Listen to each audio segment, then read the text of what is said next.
edificar una estructura de análisis ante una premisa como la que he planteado en audios anteriores, una premisa que es desafiante, como expresar que no necesito el Nuevo Testamento al caminar en el tiempo y ponerme en los tiempos de Jesucristo, amarrado a un canon de un Nuevo Testamento, porque no existía. Esto quiero subrayarlo. No existían todavía los escritos que harían el grupo más íntimo de Jesucristo. Explicité que tampoco existía Pablo, aún, y todavía no acontecía una prisión de Juan el apóstol en Patmos que escribiese el Apocalipsis. Estamos recién viendo a Jesús después del bautismo confrontándose con los herodianos, los saduceos y los fariseos. Y él respetuosamente reconocía que ya había un canon, las escrituras, de las cuales tuvo el privilegio de tener el rollo de Isaías en su mano y dar lectura. Entonces, la pregunta de fondo es, ¿estos rollos de las escrituras de la época de Jesús dicen con claridad de que Él es digno de llevar el principado, el señorío y ser el ungido? Entonces, ¿qué he hecho yo en estos audios que ya han transcurrido? Simplemente darle credibilidad a 5 libretos. Y no a todo el contenido de los 5 libretos, sino que a aquellas partes que hacen alusión, dicho por Jesús, llevándonos y guiándonos hacia el Tanaj que tenía él enfrente cuando conversaba con los líderes espirituales y los escribas de su época. ¿Cuáles son esos 5 libretos? Mateo, Marcos, Lucas y Juan, 4. Y Lucas repitiéndose con el libro Los Hechos de los Apóstoles. No voy a entrar aún en la autoría real si ellos fueron los que escribieron esos libros, que es el tema apasionante para la alta teología, y que llegó a una conclusión de que no fueron. Miren qué curioso. Y lo más bien que siguen las enseñanzas, y están los 4 evangelios, y está el canon después, siglos después. Es bueno hacer un repasito extra a lo que estoy hablando, de cómo se formó el canon del Nuevo Testamento, en qué siglo, los libros que existieron, los que fueron desechados, los que se creen que realmente los escribió porque encontraron eso, pero no existen copias anteriores al año 300. Pongámosle el mejor de los casos, los 2 primeros siglos, no hay evidencia que yo pueda tocar con mis manos, un ver para creer, así que hay un acto de fe. Y yo estoy hablando antes de esos siglos, estoy hablando de Jesús, que está cambiando la historia y con él se está formando un nuevo orden en los siglos. Entonces, esos 5 libretos, que nunca fueron escritos en los mismos tiempos que Jesús estaba vivo. Ya había ascendido a los cielos y recién comienzan a escribirse. Nadie está escribiendo en el acto. Un escriba directo, oye, mira, hoy día... No, no es así. Quien lo escribió fue después de la ascensión de Jesucristo a los cielos. ¿Cuántos años después de la ascensión? ¿50? ¿100? ¿150? ¿200? ¿250? Es lo de menos. Porque hasta esa fecha, quien lo haya escrito, y habiendo sido ellos, todavía no formaban parte del canon. Y como el judaísmo le hizo guerra a todo esto, porque estaban haciendo y emergiendo una religión distinta, poderosa, que hacía menguar al judaísmo y hacer crecer a este impostor que hacía maravillas, pero que había que sacarlo del escenario, entonces, de estos 5 libretos, yo solamente he tomado pedacitos pequeños. Y voy a tomar, entre los muchos, voy a tomar algunos solamente, para enfatizar de cómo Jesús usó en los contextos que dicen esos libros, no considerados como canon aún en los tiempos de Jesús, de las preguntas y las afirmaciones y las interacciones que tiene Jesús con los judíos de su época. ¿Y cuál es mi otro acto de fe? Primer acto de fe, entonces, ¿cuál es? Que estoy creyendo a estos 5 libretos que hablan de Jesús de Nazaret, que después serán llamados los 4 evangelistas, y que después formarán parte del canon, y que lo tienen todas las Biblias cristianas hasta el día de hoy. Pero el primer acto de fe es que estoy en los tiempos de Jesús, cuando todavía no eran canon. Y el segundo acto de fe es creerle al propio Jesús, que también está dicho en estos libretos, cuando está frente a la samaritana y están conversando un tema trascendente, la adoración.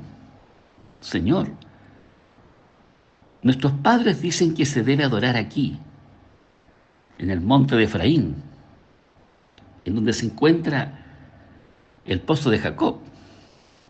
Y tú dices que debe adorarse en Jerusalén. Los judíos dicen eso. Y aquí nace el acto de fe por respeto al pueblo judío, pero porque lo dijo Jesús, no porque lo dicen ellos. Jesús dice, mira mujer, nosotros adoramos lo que sabemos. La salvación viene por los judíos. Pero Jesús no estaba hablando que había que endiosar la historia de la nación de Israel. Le estaba diciendo, mire, la ley, los profetas y los escritos, para referirse a los salmos y una serie de otros libros preciosos que están ahí, todos ellos, hasta Juan, han hablado y han predicho mi nombre, de que yo soy el Mesías. Así que primera sorpresa que va a impactar a la samaritana es la autoconfesión de Jesús, que se presenta como el príncipe, el Mesías. Y le está diciendo que la historia de Israel tiene un clímax, que es Él, porque de Él hablaron. Simplemente eso. Entonces yo llego con respeto al Tanaj, no porque ellos mismos hayan hecho un canon, y que no sabemos cuántos cambios le habrán hecho en los siglos siguientes, después del siglo III y IV.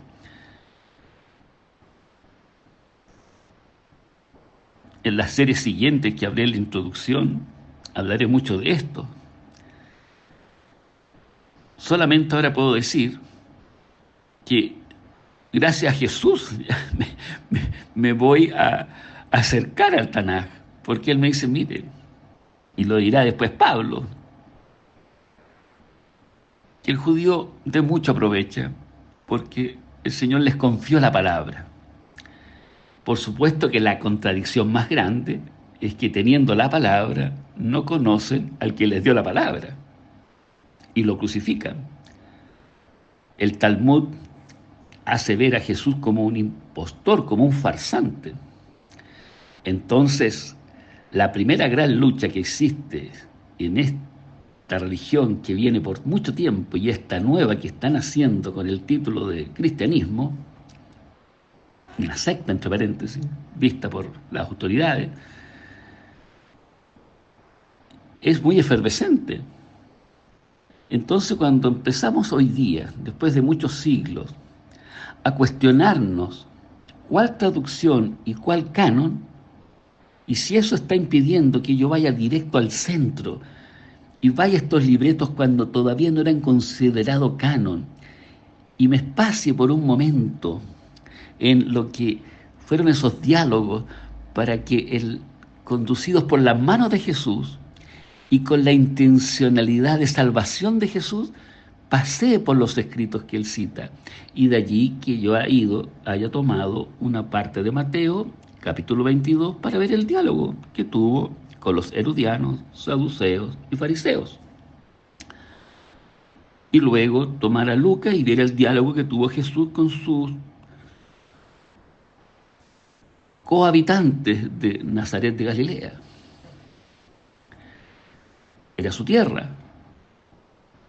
Y ahí usa en ambas citas de este libreto, que tiene mucho contenido, pero yo tomé solamente esos dos.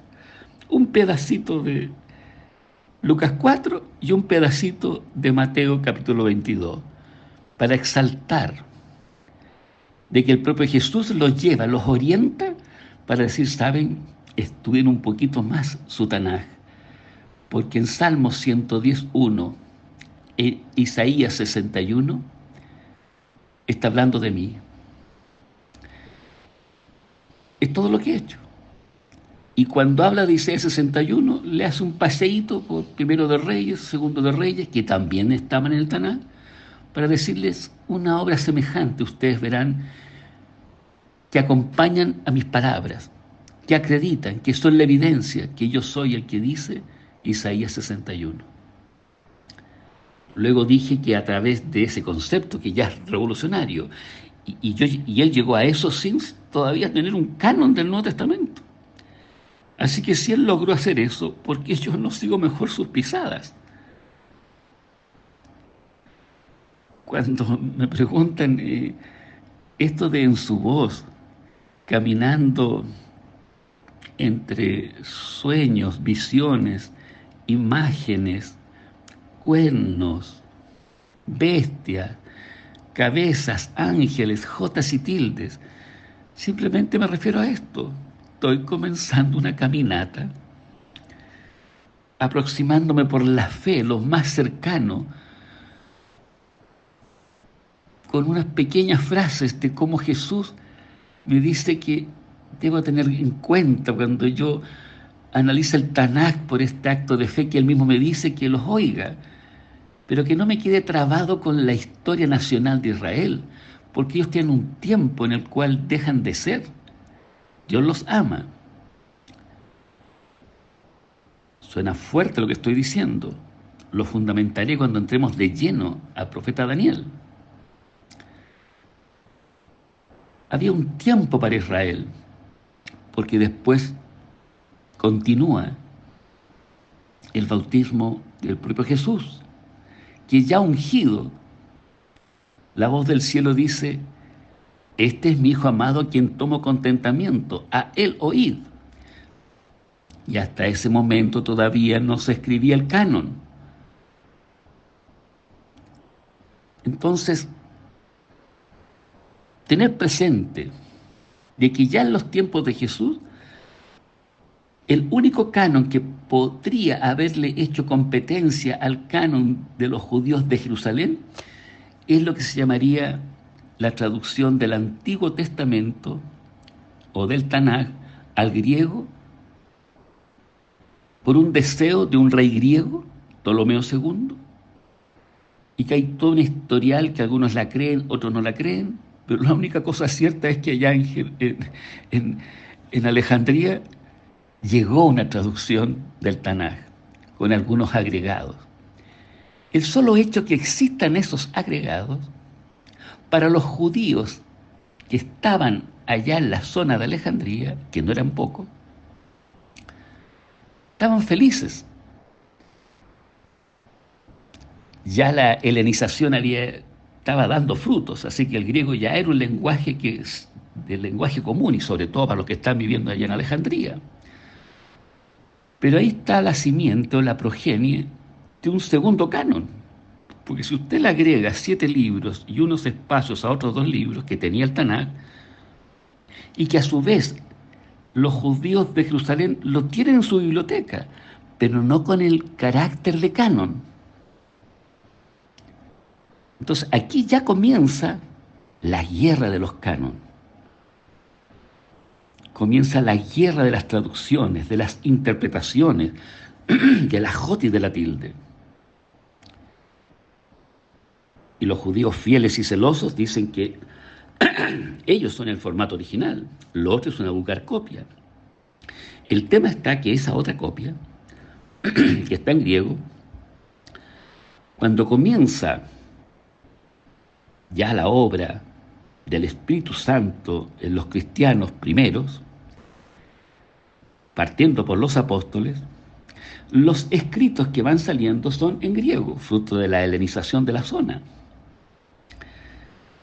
Y como el cristianismo crece y necesita una pauta, un libro, una constitución, se comienza a gestar con los padres de la iglesia, y luego cuando llega un primer emperador que se convierte al cristianismo y de su linaje aparece un decreto años después por otro emperador, Teodosio, en que sea el cristianismo apostólico y católico en el sentido universal, sea la religión de Estado, es evidente que urge tener ahora no solamente el lenguaje del Tanaj que estaba en hebreo, sino que si yo tomo la línea de Alejandría, le agregaré después los libros del Nuevo Testamento, también en griego. Y si después, al tiempo después, y no tan tiempo después, por la necesidad que está ocurriendo a nivel social y espiritual de todo el imperio, con un emperador que ya no persigue a los cristianos, perseguir a otros, o a los que no creen en el Jesucristo que se está prediseñando en esa época, y más encima está la fuerza del latín como lenguaje del imperio por la parte occidental, nace la Vulgata. Y cuando pasan los siglos, de esta Vulgata saldrán traducciones a otras lenguas de esas regiones. Entonces, y no solamente eso, la parte oriental claramente griega y la parte occidental claramente latina son presionados por sus enemigos y sus vecinos bárbaros, tanto por las líneas de Occidente y luego por las líneas del Oriente. Y mire lo que ocurre, se fragmenta la parte Occidente y el cristianismo queda en 2 aguas, por el lado latino y por el lado del Oriente. Y ese lado del Oriente también es católico, en el sentido de universal, apostólico y cristiano. Nace la Iglesia Ortodoxa y en su tiempo van a agregar otros libros al canon. Ya tenemos dentro de la misma Iglesia cristiana, por la línea de Oriente un canon, por la línea de Occidente el canon que viene de la línea de la traducción griega de la Septuaginta, pasando por la Vulgata. Entonces, digo yo, ¿puede esto a mí hacerme un tejido de espinas para yo poner peros de que no estudie la Biblia porque son tantos los cánones y las traducciones y las interpretaciones? No sé ningún lenguaje, no sé el latín, no sé el griego, menos el hebreo, para decir que Jesús no solamente es el Señor, no solamente es el príncipe, no solamente es el ungido, sino que es mi Señor, mi ungido y mi príncipe, y que lo puedo yo interrelacionar con mi vida, con una visión diferente de la realidad y del mundo, y en donde Jesús ahora me pone a mi alcance lo que se llama la obra del Espíritu Santo. el poder de la oración, la compañía de los santos ángeles, me agrega una serie de antecedentes diferentes. Bueno, lo voy a usar para estudiar esto entonces de los cánones y no amargarme más, o no amargarme, sino que entristecerme, porque por estas cosas hechas por los mismos cristianos está la duda de que si este libro es verdadero o no es verdadero. Y lo que he querido hacer es, no usando como canon, sino como libretos de apoyo, ver cómo Jesús enfrentó a los fariseos, saduceos y herodianos de su época. Y vuelvo a repetir lo que lo diré siempre. Y si hubo un pueblo que manejaba con un canon establecido de 24 libros, mejor que nadie en lenguaje hebreo, eran ellos. Y crucificaron al Señor, al ungido y al Mesías. Dicho esto, llego a esa conclusión simplemente habiendo usado dos pedacitos, uno de Mateo y otro de Lucas. Voy a tomar otros dos pedacitos de los Hechos de los Apóstoles, otro pedacito de Juan y otro pedacito de Mateo, para ver cómo Jesús usó estas citas. Ya lo he dicho, la del Señor ya la usó, y la usó 3 veces, cuando dijo que Salmo 110.1 no solamente se lo dijo en el contexto de cuál es el gran mandamiento que le hacen los fariseos, sino que también lo dirá el propio Jesús, nada menos que delante del sumo pontífice al momento que él lo juzgan y horas después lo crucifican. Y eso lo usará después Pablo cuando le escriba a los hebreos de que Jesús está a la diestra de Dios Padre, y leer el relato del primer mártir Esteban, que ahí recién comienza la progenie de Pablo, porque Pablo es el que tiene las ropas de este mártir cuando lo apedrean. Y después de un relato hermoso, maravilloso, de cómo ve ahora la historia de Israel un mártir cristiano lleno del Espíritu Santo, exclama: puedo morir en paz y no les imputes este pecado a los que me apedrean, aplicando la ley de Moisés. Hay mucho que hablar. Él más encima dice: hoy mis ojos ven al Señor sentado a la diestra. O sea, ese versículo tomó vida, tomó dinamismo en la escenografía de los escritos que están más adelante y que están ahí en Hechos, Mateo, Hebreos, un poquito de Marcos, y todavía no estoy tomando los libros como que son parte de un canon, si todavía no estaban escritos en los tiempos de Jesús. Y yo por fe tomo esas citas que fueron escritas después de la ascensión de Jesucristo para ver cómo Él me quiere enseñar. Jaime, ve, mira cómo yo usé el Tanakh para que tú de ahí partas y compruebes de que yo no soy un falso Cristo, soy el Cristo. Y usa este modelo para cuando te hablen del Cristo más adelante. Porque los falsos Cristos no son solamente las otras religiones, sino que con los falsos canon o ideas del canon, con agregado del canon, te enseñan cosas que yo jamás les he pedido. Y mi énfasis te lo estoy diciendo. Quiero que entiendas lo que es la bondad a través de la fe. ¿Qué es realmente amar al Señor? También me estás amando a mí, porque yo soy el Señor que está al lado del Señor. Quiero que entiendas por qué fui ungido y para qué. Para que no hagas cosas que estás haciendo y que yo nunca las he pedido. Pero sí las vi y te las demostré. Y se las mostré incluso a Juan el Bautista, antes de morir. Le explicité cómo usé también Isaías 61. O sea, había una vinculación espiritual en las citas. Estudia Primero de Reyes, Segundo de Reyes, estudia el Tanakh, pero ve en ellas mi obra de bien, que ames justicia, ames misericordia, y te aconsejo, anda humilde ante Dios. Ese es el bien que yo quiero. Y es un bien que nace de un creer para ver, no de un ver para creer. Y ahí te voy a explicar por qué actúo así. Por supuesto que en esto del ver para creer es muy didáctico, porque quiero verlo en forma inmediata.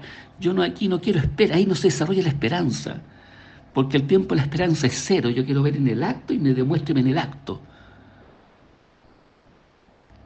Y es cierto que eso le molesta al corazón natural, pero esto quiere decir que no vayas a ver ciertas cosas. Te voy a mostrar cosas y vas a ver cosas si antes crees. Algunas las verás en forma inmediata, otras un tiempo después, y otras estudia el Tanaj, porque ni tú, ni tus hijos, ni los hijos de tus hijos verán, porque es una profecía de largo alcance. Aprenda a discernir los tiempos de la profecía. Cuando estés triste, los problemas emocionales tuyos inmediatos, ten la certeza que los voy a responder inmediatamente. Cuando me pidas el cumplimiento de cosas que he hablado y que no he definido fecha, ten paciencia, pero les dejaré señales. Pero los vas a ver. Ve las historias. Cuando usé a Moisés como un libertador, le dije cosas que el mundo no podía creer en la época. Plagas, apertura del Mar Rojo, los llevó por el desierto. Ellos creyeron y vieron. Y antes de esos sucesos, eran expertos solamente en ver para creer. La fe no es irracional. Y cuando digo los otros libretos que todavía no son canon, que la fe viene por el oír y el oír por la palabra de Dios, es para que aprendan a usar la fe y vean mi bondad a través de la fe. Es cierto que hay temas que tendrás que estudiar más profundamente para que comprendas mi amor, misericordia y mi bondad en la forma en que he actuado en la historia. Y tampoco necesita quitar versículos ni libros del Tanaj, porque ni yo lo hice. En una parte le dejé escrito eso.